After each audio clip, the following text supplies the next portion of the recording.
Latest technology courses, best infrastructure మరియు అద్భుతమైన placements. Engineering లో మీ best choice Avian institute of engineering and technology, Ibrahimpatnam.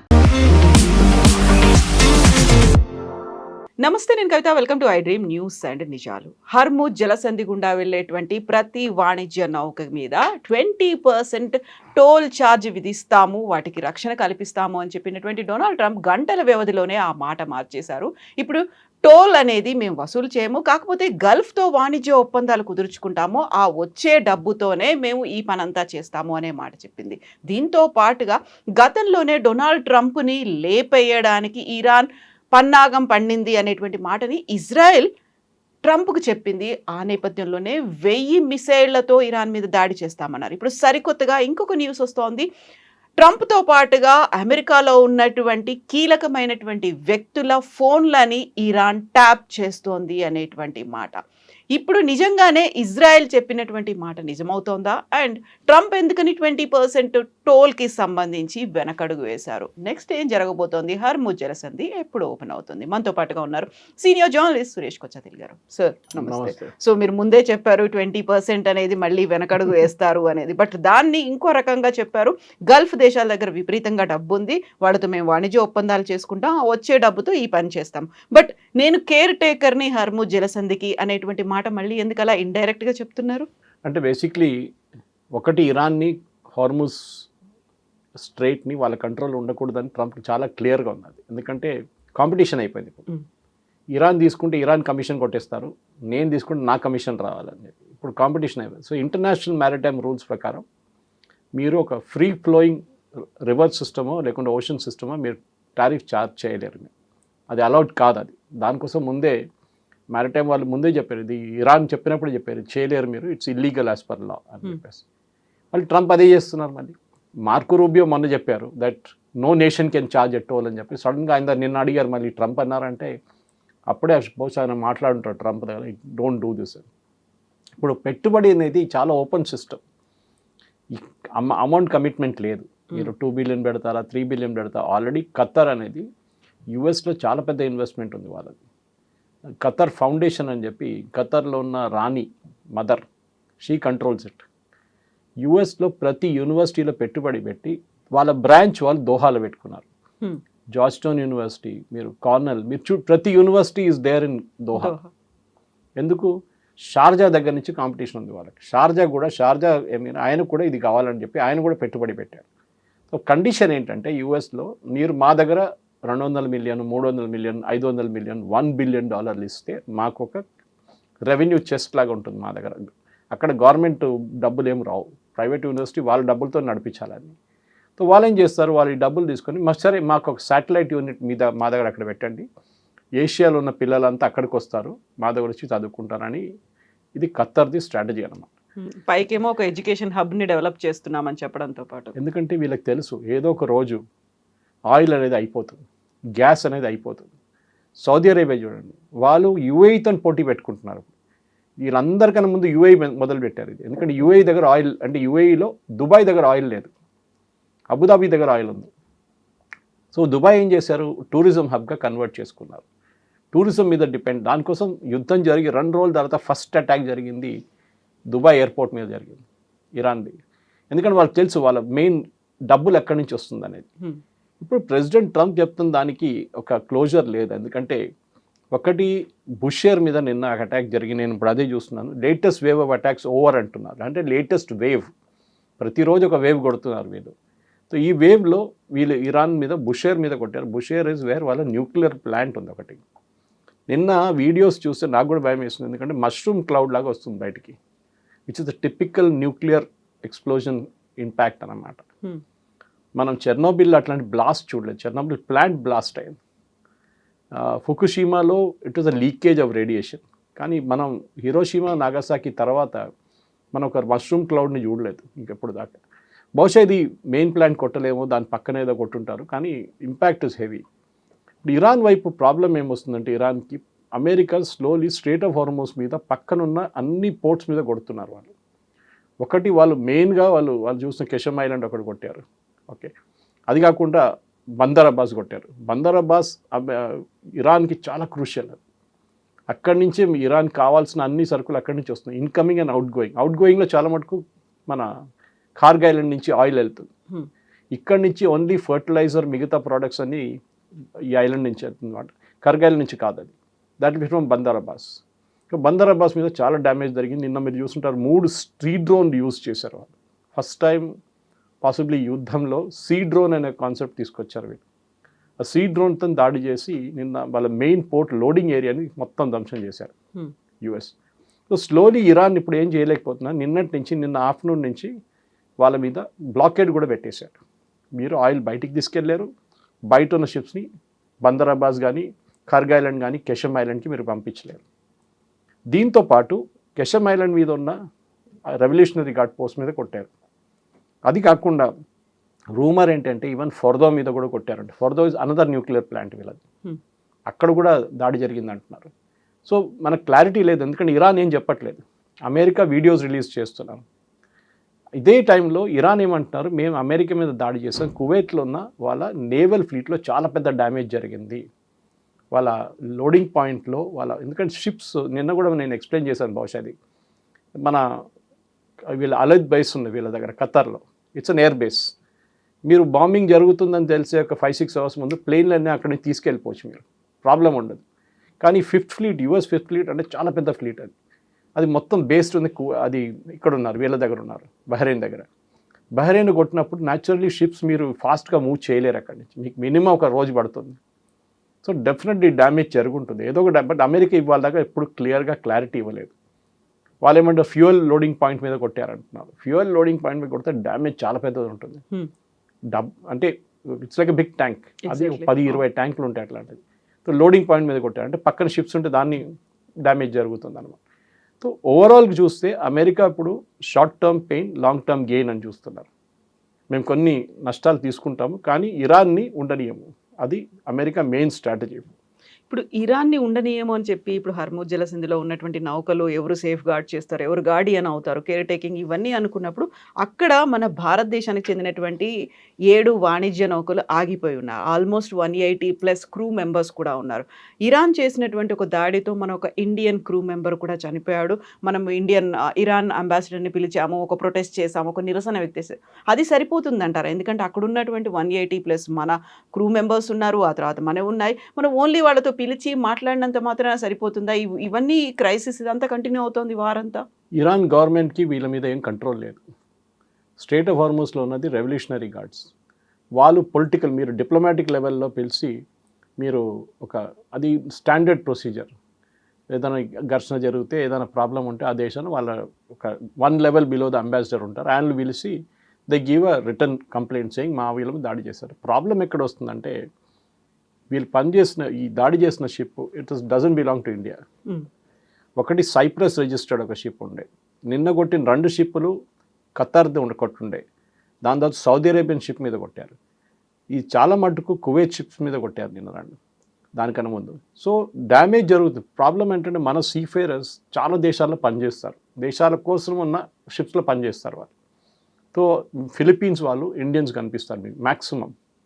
A ship అని తీసుకోండి, దాంట్లో 50 మంది ఉంటే దాంట్లో 25 మంది 30 మంది మన ఇద్దరు కేటగిరీలు ఉంటారన్నమాట ఇండియన్ సీఫేరర్స్ అని. కానీ ముందే గవర్నమెంట్ వార్నింగ్ ఇచ్చారు. ఈ యుద్ధం మొదలైనప్పుడే ఇండియన్ సీఫేరర్స్ దగ్గర చెప్పారు, మీరు గల్ఫ్ ఆఫ్ ఒమాన్లో ఉన్నాను, మీరు పర్షియన్ గల్ఫ్లో ఉన్నారు, కానీ మేము ఫ్లైట్స్ అరేంజ్ చేస్తాం, మీరు వచ్చేసేయండి ఇంటికి. వీళ్ళు రావట్లేదు బికాస్ వాళ్ళు they got of poverty. Literally వాళ్ళ దగ్గర డబ్బులు లేవు, కష్టపడి పనిచేసి డబ్బులు సంపాదించుకొని వెళ్తారు. మళ్ళీ అక్కడి నుంచి ఇక్కడ వచ్చి ఏం చేసుకుంటారు వాళ్ళు ఏం చేయలేదు. ఎందుకంటే సీఫేరర్స్కి కాంట్రాక్ట్ ఉంటుంది 6 నెలలు, 1 నెల, సంవత్సరం పాటు. యూజువలీ 6 నెలలు పనిచేస్తే 6 నెలలు ఆఫ్ ఉంటుంది వాళ్ళకి.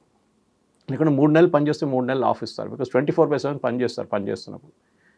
ఈవెన్ ఆయిల్ రిగ్స్లో కూడా మీరు చూసుంటారు, అట్లనే పనిచేస్తారు వీళ్ళు. సో వీళ్ళ సీఫేరర్స్ని మనం ఏం చేయలేము. దీనికన్నా ముందు ఒకసారి ఇరాన్ ఫైర్ చేసినప్పుడు, యుఎస్ ఫైర్ చేసినప్పుడు ఒక సోల్జర్ మన సీఫేరర్ చనిపోయారు దాంట్లో. అదేంటి, వాళ్ళకి చాలా క్లియర్గా వార్నింగ్ ఇచ్చారు, రిటర్న్ అని చెప్పి. ఈ క్యాప్టెన్స్ అంతా యూరోపియన్స్ ఉంటారు యూజువలీ, వాళ్ళకు ఒక అరగెన్స్ ఉంది, వాళ్ళు ఈరోడ నాకు చెప్పడానికి అని చెప్పేసి వాళ్ళు ముందుకు వెళ్ళిపోతారు. అక్కడే జరుగుతుంది అంతా. వాళ్ళు ఇంజిన్ రూమ్లో ఉంటారు. నిన్న జరిగిన దాంట్లో ఇంజిన్ రూమ్ మీద కొట్టారు వాళ్ళు Iran. So engine room damage అయితే క్యాప్టెన్ ఉంటారు, క్యాప్టెన్ చనిపోతారు, లేకుంటే అట్లీస్ట్ ఇలా మేజర్ ఇంజరీస్. ఇది బో మీద కొడుతున్నారు, టాప్ పోర్షన్ మీద. అక్కడ కొట్టినప్పుడు అక్కడంతా మన సీఫేరర్స్ ఉంటారు, వాళ్ళు లుక్అవుట్లో ఉంటారు, వాళ్ళు చూస్తుంటారు ముందేం జరుగుతుంది, వెనక ఏముంది షిప్స్లో చూస్తుంటారు వాళ్ళు. సో డెఫినెట్గా yes, it should not happen.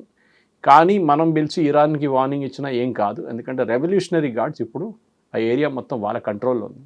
And what about అక్కడ స్ట్రాండెడ్ అయి ఉన్నటువంటి 7 షిప్స్ని మరి ఎట్లా తెప్పించుకుంటాం? అది మనం ఇప్పుడు యుఎస్ ఆర్ నేవీ హెల్ప్తోనే బయటికి తీసుకురావాల్సి వస్తుంది. కానీ నాకు సర్ప్రైజింగ్ ఏంటంటే ఇన్ని రోజులు ఈ సీజ్ ఫైర్ వచ్చినప్పుడు అన్నీ మూవ్ అవుతుండే, వీళ్ళు ఏమైపోయింది, వీళ్ళు ఎందుకు స్టక్ అయ్యారు? కొత్తగా వెళ్ళిన షిప్స్ అది కూడా డౌట్ ఉంది నాకు.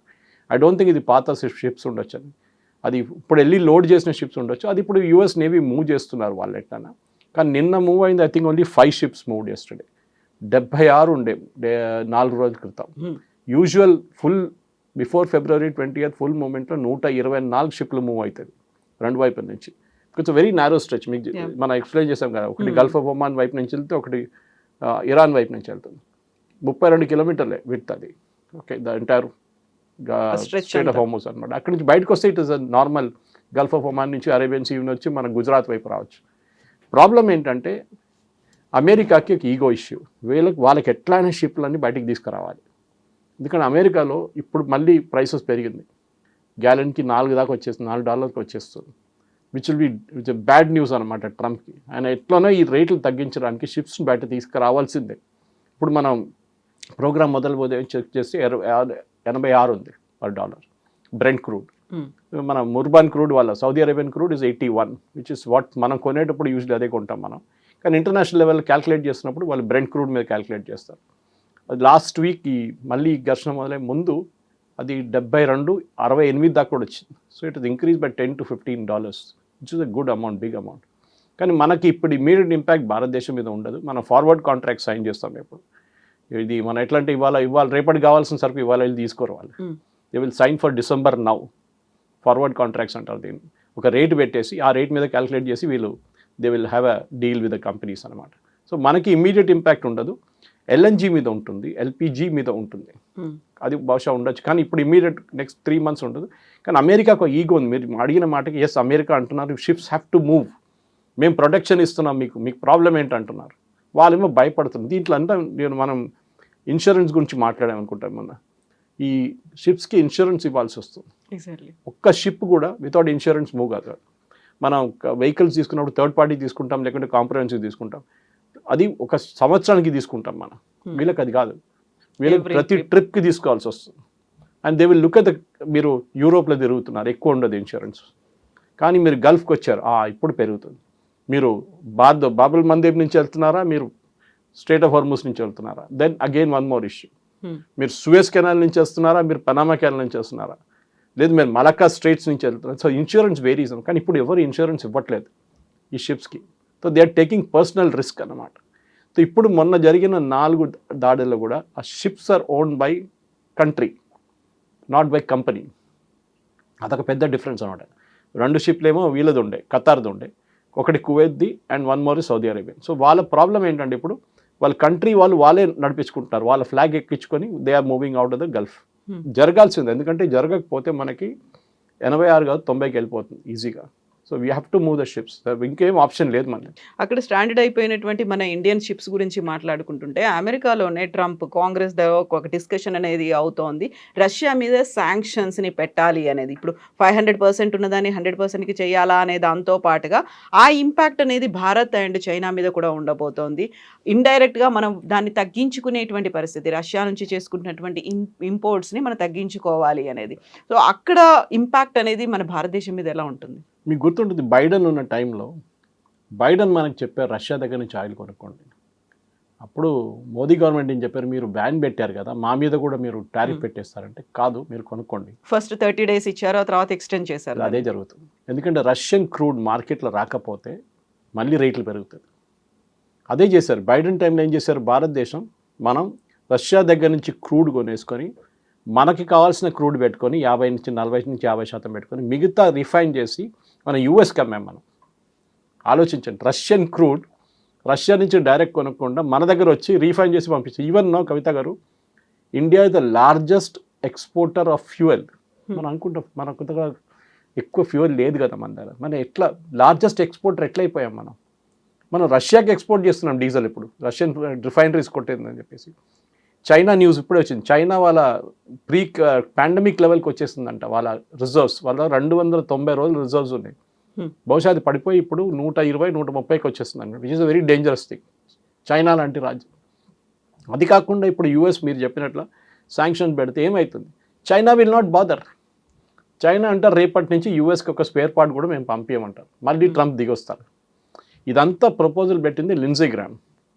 లిండ్సే గ్రామ్ మొన్న యుక్రెయిన్కి వెళ్ళారు, యుక్రెయిన్ నుంచి వచ్చిన తర్వాత చనిపోయారు. పెద్ద కాన్స్పిరసీ థియరీ నడుస్తుంది, ఈ రష్యన్స్ చంపేశారు యుక్రెయిన్కి వెళ్ళినప్పుడు, ఈయన శాంక్షన్స్ అది ఇది అన్నారు, భారతదేశం కూడా శాంక్షన్ పెడతా అన్నారు. కానీ ట్రంప్కి తెలుసు ఈ ఆయిల్, రష్యన్ ఆయిల్ మార్కెట్ రాకపోతే ఇప్పుడున్న $86-100 వెళ్ళిపోతుంది. అండ్ దట్ ఇంపాక్ట్ అమెరికా మీద ఉంటుంది, అన్నిటికంటే పెద్ద అమెరికన్ కన్జ్యూమర్స్ మీద ఉంటుంది. సో జరగదు, మాట్లాడుతూనే ఉంటారు. ఎందుకంటే ప్రెసిడెంట్ ట్రంప్కి ప్రెసిడెంట్ పుటిన్కి చాలా బాగా రిలేషన్షిప్ ఉంది, వాళ్ళు they are on good terms అన్నమాట. కానీ పొలిటికల్ పాస్చరింగ్లో ఇదంతా నడుస్తుంది. అండ్ ట్రంప్కి ఏమో నేటో తను అస్సలు పడదు, వాళ్ళు నేటో మీద పడుతున్నారు. నేటో మీరేం చేస్తున్నారు, మీరు యుక్రెయిన్ యుద్ధానికి ఎందుకు ఆపట్లేదు, మీరెందుకు ఆయుధాలు ఇవ్వట్లేదు, మా దగ్గర నుంచి మమ్మల్ని ఎందుకు ఇవ్వమంటున్నారు, we will not give anything to Ukraine, ఫ్రీగా ఏమి ఇవ్వం, డబ్బులు ఇచ్చి కొనుక్కోండి చెప్తున్నారు. యుక్రెయిన్కి ఏమో బైడెన్ టైం నుంచి ఫ్రీగా ఇవ్వడం ఉంది. సో రష్యన్ ఆయిల్ మనం కొనుక్కోకపోతే కూడా we will get from other sources, problem లేదు. కానీ ఈ థ్రెట్ నడవదు. మీరు చెప్పినట్లు ముందు ఒక వేవర్ ఇస్తారు, 30 రోజులు అంటారు, తర్వాత ఇంకా 30 రోజులు అంటారు, అది పొడిగించుకుని 120 దాకా పోతుంది అది. సో ఈ ఇష్యూస్ అన్నీ కొనసాగుతున్నప్పుడే ట్రంప్ ఇంకొక స్టేట్మెంట్ కూడా ఇచ్చారు, అక్కడ ఉన్నటువంటి పవర్ ప్లాంట్స్తో పాటుగా బ్రిడ్జిలు వీటన్నిటిని మేము లేపేస్తాము అనేటువంటి మాట, వి బాంబ్ దెమ్ అనేటువంటి ఒక మాట, ఒక statement. And at the same time అక్కడ జరుగుతున్నటువంటి ఇష్యూస్, ఫోన్ ట్యాపింగ్లు అనేవి ఏం జరగబోతోంది అక్కడ? అమెరికాకు చెందినటువంటి కీలకమైనటువంటి లీడర్ల ఫోన్ ట్యాప్లని ఇరాన్ చేసింది అనే, ఇది ఇరాన్ దీనికన్నా ముందు కూడా చేశారు. ఇది ఇన్ఫ్యాక్ట్ ఐ థింక్ 2-3 సంవత్సరాల ముందు సంథింగ్ సిమిలర్ హ్యాపెండ్. అది ఎలక్షన్తో ఒక కనెక్షన్ ఉండే దానికి. అప్పుడు జరిగిన ఎలక్షన్తో ఫోన్ ట్యాప్ చేస్తున్నారు, ఫోన్ రష్యన్స్ ఇన్ఫ్లుయెన్స్ చేస్తున్నారు, చైనీస్ ఇన్ఫ్లుయెన్స్ చేస్తున్నారు, ఇరానియన్స్ హ్యాక్ చేసి, ఇరానియన్స్ హ్యాకింగ్లో చాలా మంచి ఎక్స్పర్ట్స్ ఉన్నారు. అండ్ దీనికన్నా ముందు కూడా వాళ్ళు చేశారు. కానీ ఇప్పుడు వచ్చిన దాంట్లో వార్తల్లో ఇజ్రాయెల్ కనెక్షన్ ఒకటి వచ్చింది. ఇజ్రాయెల్ వీళ్ళ ఫోన్స్ ఎప్పటి నుంచో ట్యాప్ చేస్తున్నారు. ఎట్లా తెలిసిందండి వీళ్ళందరు కమాండర్లు ఒక చోట ఉంటారని? వాళ్ళ తోడు ఫోన్ తీసుకెళ్లారు వాళ్ళు. ఆబ్వియస్లీ వీళ్ళందరూ ఒకటే బిల్డింగ్లో ఉన్నారని తెలిసిపోయింది. ఫోన్ ఆన్ చేయగానే లొకేషన్ తెలిసిపోతుంది కదా, మన లొకేషన్ కూడా ఆన్ చేయక్కర్లేదు. Your phone has an IMEI location which can trace it. అది ఇజ్రాయెల్ ఎక్స్పర్ట్స్ దాంట్లో. మనం పెగసస్ అని ఒక సాఫ్ట్వేర్ విన్నాం, మనం కూడా కొనుక్కొచ్చుకున్నామనే ఆరోపణ ఉంది ఇప్పుడు కూడా. We are using it. అది మనం బయట ఎక్కువ మాట్లాడడం దాని గురించి, ఎందుకంటే it's used against terrorist mostly. So Israel దగ్గర, Israel is the production home for Pegasus, అట్లాంటి వాళ్ళ దగ్గర హై అండ్ సాఫ్ట్వేర్ ఉంది. మొన్న ప్రెసిడెంట్ ట్రంప్కి థ్రెట్ వచ్చినప్పుడు CIA and secret service proof అడిగారంట ఇజ్రాయెల్ దగ్గర. మీకు ఎట్లా తెలిసింది అంత? So Israel I believe of course confidential బేసిస్లో షేర్ చేశారు అది 1-to-1లో. దాని నుంచి these people all came to, అప్పుడే ఈ న్యూస్ బయటకు వచ్చింది దట్ ఇరానియన్ ఫోన్స్ అంతా వీళ్ళు ట్యాప్ చేస్తున్నారని. మీకు గుర్తుంటుంది మన దగ్గర ఈ పేజర్ బాంబ్ బ్లాస్ట్ జరిగింది, ఓకే, హమాస్ వ్యతిరేకంగా. హమాస్ లీడర్స్ అందరినీ ఆల్మోస్ట్ టాప్ 20-25 లీడర్స్ని తీసేశారు వాళ్ళు ఒకటేసారి. ఏం చేశారు, ఆ పేజర్ ఒక కంపెనీ పేరు మించి తయారు చేయించారు, ఒక ఇండియన్ ఇన్వాల్వ్డ్ ఉండే దాంట్లో. ఆ కంపెనీ అసలు ఎగ్జిస్టే లేదు, కానీ వాళ్ళ కోసం యూట్యూబ్ వీడియో పెట్టారు, వీడియోలు తయారు చేశారు, కంపెనీ వెబ్సైట్ తయారు చేశారు, ప్రైసింగ్ పాయింట్స్ పెట్టారు, అమెజాన్ లాంటి దాంట్లో సేల్స్ పెట్టేశారు. సో ఇరాన్ కొనుక్కున్నారు అది. ఇరాన్ కొనుక్కొని హెజ్బుల్లాకి పంపించారు, హూతీలు పంపించారు, అండ్ హమాస్ పంపించారు. దాంట్లో హమాస్కి వెళ్ళే ఫోన్లలో వీరు ఆ బాంబు పెట్టారు, చిన్న బ్యాటరీ బాంబు పెట్టి 2 సంవత్సరాల తర్వాత దాన్ని బ్లాస్ట్ చేశారు. అది వీళ్ళ కేపబిలిటీ. ఇజ్రాయెల్ మొసాడ్ కానీ Shin Bet, Mossad is our external, Shin Bet is our internal secret service. They are CIA కన్నా చాలా మంచి. ఈవెన్ మీరు అమెరికన్ కాదు, ఏ కంట్రీ సీక్రెట్ సర్వీస్ కూడా ఇజ్రాయెల్ దగ్గర రాలేరు. సో చేశారు, ఎస్, దాంట్లో డౌట్ లేదు. ఎందుకంటే మీకు గుర్తుంటుంది, పాత ఒక కేసు ఉండే, ఇరాన్ న్యూక్లియర్ పవర్ ప్లాంట్ నడిపించే అండ్ వాళ్ళ పవర్ గ్రిడ్ది సాఫ్ట్వేర్ ఒకటి ఉండే. ఈ సాఫ్ట్వేర్ అంతా ఆ టైంలో 5-6 సంవత్సరాల ముందు సీడీలో స్టోర్ చేస్తుండే. అంటే మీకు ఎప్పుడైనా ఒక సాఫ్ట్వేర్ కరప్ట్ అయిందంటే మళ్ళీ అది అప్డేట్ చేయడానికి CD పెట్టి మళ్ళీ అప్డేట్ చేస్తారు సిస్టమ్. ఒకరోజు ఇజ్రాయేలీ సీక్రెట్ సర్వీస్ అంటే మొసాడ్ వీళ్ళు వచ్చి ఈ ప్లాంట్ లోపల దూరి వాల్ట్ ఓపెన్ చేసి, సీక్రెట్ వాల్ట్ ఓపెన్ చేసి ఈ CDలు 500 CDలు పట్టుకెళ్ళిపోయారు ఇజ్రాయెల్కి. ఇరాన్కి తెలియలేదు. వాళ్ళు అనుకున్నారు వాల్ట్ ఉంది, వాల్ట్ బాగానే ఉంది, సేఫ్ దానిలో గానే ఉంది అనుకున్నాం. మూడో రోజు నెటన్యాహు ప్రెస్ కాన్ఫరెన్స్ పెట్టి ఈ సీడీలను డిస్ప్లే చేసిన అప్పుడు ఇరాన్ తెలిసింది మా దగ్గర ఉన్న సీడీలు కొట్టేశారు వీళ్ళని. So this is nothing surprising. And యుద్ధంలో ఎప్పుడు అంటాం కదా all is fair in love and war అని. ఎగ్జాక్ట్లీ. సో ఇది కూడా అంతే. దెన్ ఇది నడుస్తుంది ఇంకా. కానీ ఇప్పుడు ట్రంప్ సిచ్యువేషన్ నాకు కొంచెం బాధ అనిపించింది. ఇప్పుడు ఐ వాజ్ జస్ట్ రీడింగ్, ఇప్పుడు జరిగిన ఒక స్ట్రైక్లో 7 మంది ఇరానియన్ సోల్జర్స్ చనిపోయారంటే. ఇరాన్ అంటున్నారు ఇది, సెంట్కామ్ ఏం చెప్పట్లేదు కదా. సెంట్కామ్ చెప్పలేదు కానీ they have given a statement. So this ఇప్పుడు యుద్ధం నెక్స్ట్ లెవెల్కి వెళ్తుంది. ఇప్పుడు దాకా ఇరాన్ ఎప్పుడు చెప్పలేదు వాళ్ళు సోల్జర్స్ చనిపోయారని. ఇప్పుడు స్టేట్మెంట్ వస్తుంది. This is as of 5 seconds ago. So war ఇంకో డైరెక్షన్లో మారిపోతుంది. ఇప్పుడు అమెరికా ఇరానియన్ సోల్జర్స్ మీద దాడి చేస్తున్నారు. రెవల్యూషనరీ గార్డ్స్ కాదు, సోల్జర్స్. ఇది మీకు గుర్తుంటుంది, ఇది షా ఆఫ్ ఇరాన్ టైం నుంచి ఉన్న ప్రాబ్లం ఇది. ఖొమేనీకి ఎప్పుడు డౌట్ ఉండే Iranian soldiers, Shah of Iran మనుషులు యుఎస్ ట్రైనింగ్ తీసుకున్నారు, వీళ్ళు మాతో ఎప్పుడు పనికిరాదు, మాతో పనిచేయరు, మమ్మల్ని వెనక నుంచి పొడి చేస్తారని చెప్పి కట్టప్ప స్టైల్లో. ఇదే జరిగింది. రెవల్యూషనరీ గార్డ్ సెటప్ చేశారు. Revolutionary guard running the country. ఇప్పుడు రెవల్యూషనరీ గార్డ్ మీద దాడి చేస్తున్నారు, ఇరానియన్ ఆర్మీ మీద కూడా దాడి చేస్తున్నారు. బహుశా ఇరానియన్ ఆర్మీని ఒక కూ కోసం రెడీ చేస్తున్నారు అమెరికా. వాళ్ళు బయటకు వచ్చి గవర్నమెంట్ని, వాళ్ళ దగ్గర ఆయుధాలు ఉన్నాయి కదా, they can actually fight. So బహుశా అదే జరుగుతుంది. And I'm just reading that news అనమాట ఇప్పుడు. కానీ దీని నుంచి మనం చూసే బుషర్ ప్లాంట్ అండ్ 30 civilians killed అంటున్నారు ఇరాన్. ఇప్పుడు లేటెస్ట్ న్యూస్ సదర్న్ ఇరాన్లో 3 locations బుషేర్లో కొట్టారని చెప్పి వాళ్ళ గవర్నర్ ఇప్పుడే స్టేట్మెంట్ ఇచ్చారు ఇర్నా న్యూస్ ఏజెన్సీ నుంచి. ఇది and rescue teams currently alert. And బుషేర్లో జరిగిందే పెద్ద వరి. సో బహుశా అమెరికా వాళ్ళ లేటెస్ట్ ఇది వేవ్ అయిపోయింది అన్నారు, కానీ రేపటి వేవ్ ఏమవుతుందో చూడాలి. ఇది ఇట్లనే కొనసాగితే నెక్స్ట్ ఒక 13-14 రోజుల్లో I think Iran will have to surrender. వాళ్ళకి ఇంకా ఆప్షన్ లేదు వాళ్ళ దగ్గర. ఫోన్ హ్యాకింగ్లో ఇజ్రాయెల్ చెప్తోంది ఇరాన్ హ్యాక్ చేస్తోంది అని. ఇరాన్ కూడా హ్యాక్ చేసింది, అందువల్లే ట్రంప్ ఎక్కడున్నాడు ఏం చేస్తున్నాడు అనేది తెలిసింది. మొసాద్ వీటికి తోడుగా అమెరికా దగ్గర కూడా సిఐఏ ఉంది, సెంట్కామ్ ఉంది. వీళ్ళందరూ కూడా చాలా క్రూషియల్గా కీ రోల్ ప్లే చేస్తుంటారు. బట్ వాళ్ళెందుకు కొంచెం వెనకపడ్డారా, లేకుంటే వీళ్ళు ఏం చేస్తున్నారు అనేది అర్థం చేసుకోలేకపోయారా? అమెరికన్ సీక్రెట్ సర్వీస్ పాత సిస్టమ్ లాగా లేరు, ఇప్పుడు పనిచేయట్లేదు, అంత ఎఫిషియెంట్ కాదు వాళ్ళు.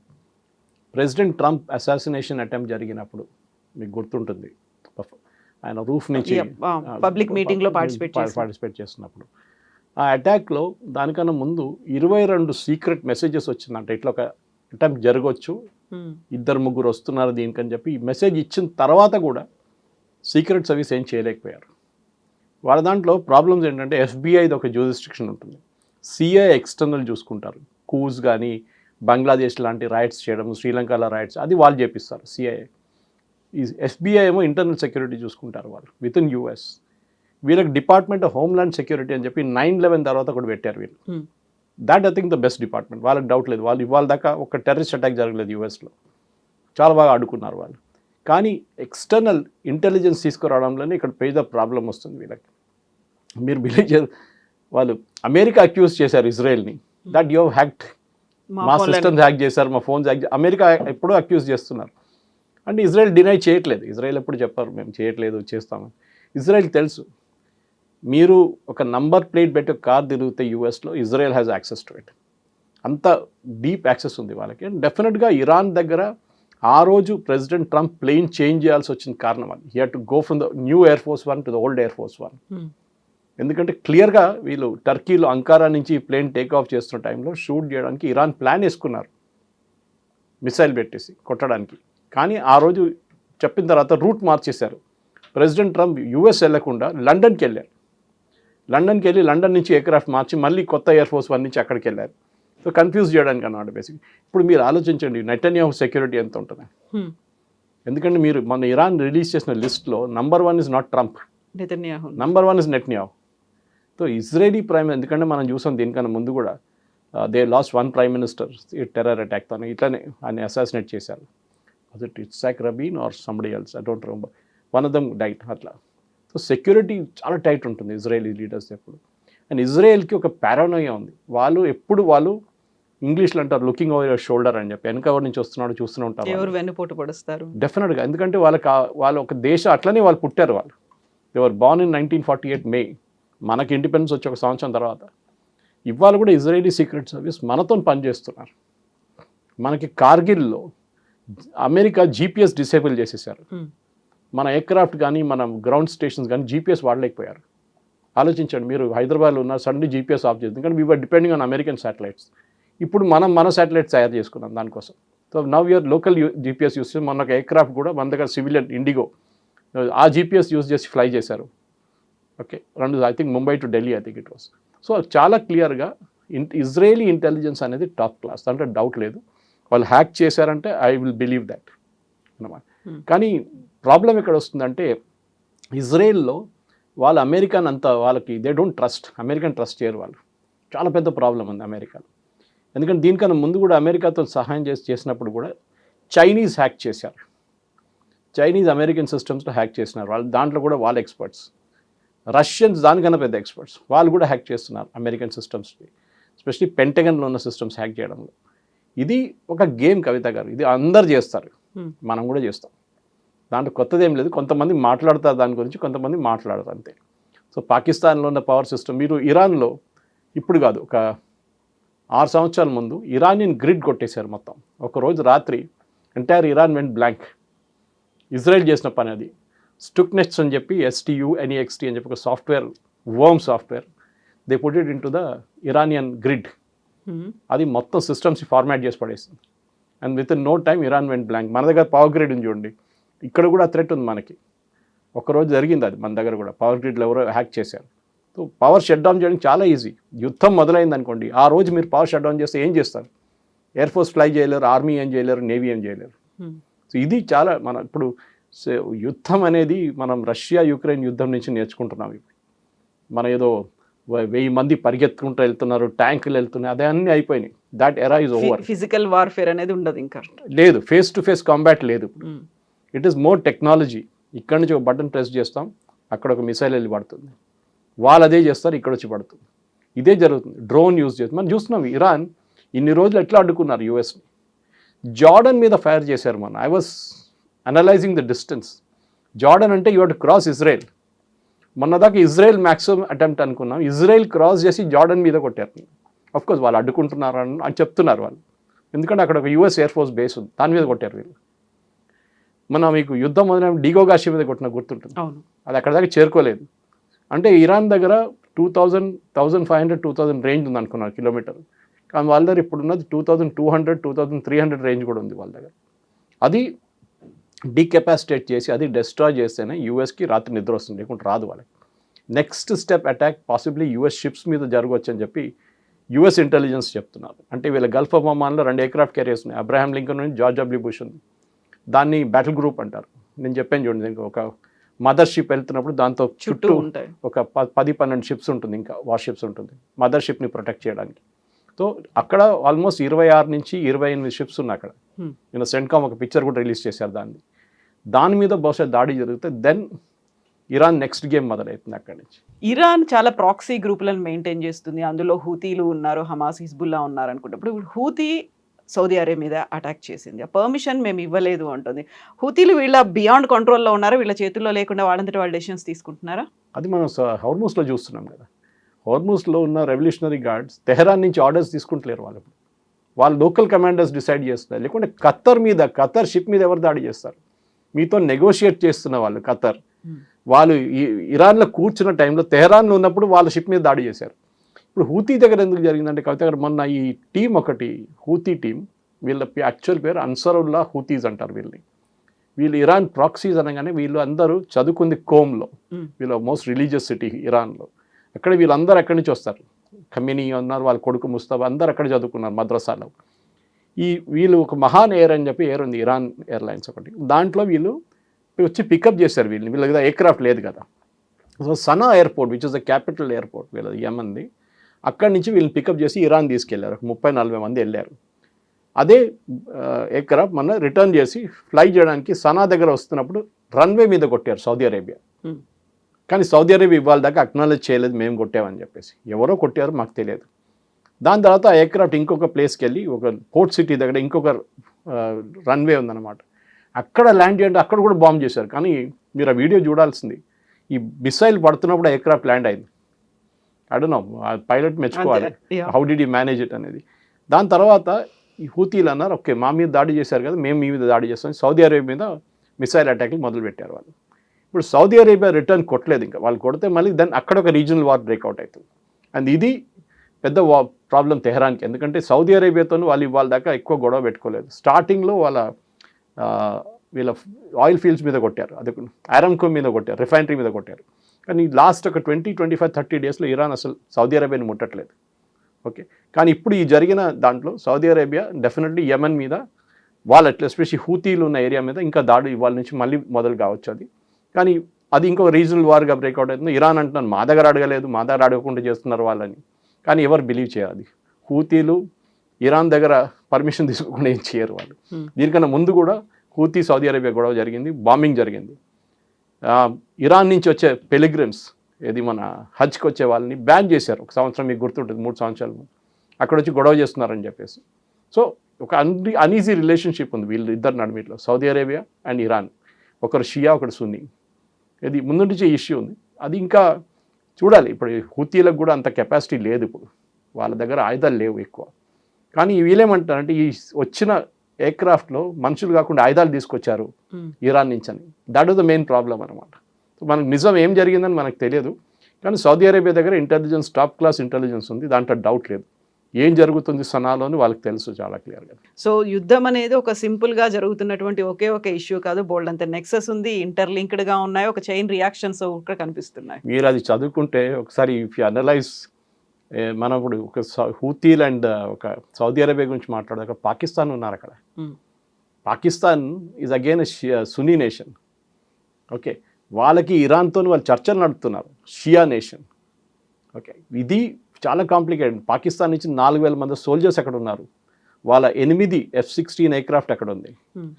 ఓకే, వాళ్ళ మీద నిన్న దాడి జరిగితే అదేమైనా డ్యామేజ్ అయిందని నేను చూస్తున్నాను. నేను అదే నిన్న నుంచి ఆ న్యూస్ ట్రై చేస్తున్నాను. Where Pakistan aircraft damaged, runway మీద ఉంటుంది, లేకుంటే పార్క్ చేస్తుంటే హ్యాంగర్లో. వీళ్ళు దాడి చేస్తున్నప్పుడు ఎక్కడ వెళ్ళి పడ్డది అది? ఎందుకంటే వీళ్ళు అన్నారు we attack the Saudi Arabian aircraft air force base అంటున్నారు. ఏ బేసు ఎక్కడ డీటెయిల్స్ లేదు ఇప్పుడు. Or did they attack Riyadh attack చేయలేదు. సౌదీ అరేబియా బిగ్ కంట్రీ, చాలా పెద్ద కంట్రీ. గల్ఫ్లో చూస్తే అందరికన్నా పెద్ద సౌదీ అరేబియా. మీరు అన్ని దేశాలు కలుపుకుంటే కూడా సౌదీ అరేబియాకి ఈక్వల్ రారు వాళ్ళు. Second biggest is Iran actually, and then UAE of course, Emirates. వాళ్ళు 7 సపరేట్ కంట్రీస్ని ఒక గ్రూప్గా ఉంచుకున్నారు వాళ్ళంతే. కానీ ఈ హూతీల ఇష్యూ ఇక్కడే ఆగిపోతే మంచిది, లేకుంటే వార్ మళ్ళీ అక్కడ ఇంకొక యుద్ధం అక్కడ మొదలైంది. Yes, sir. Thank you. Thank you, sir.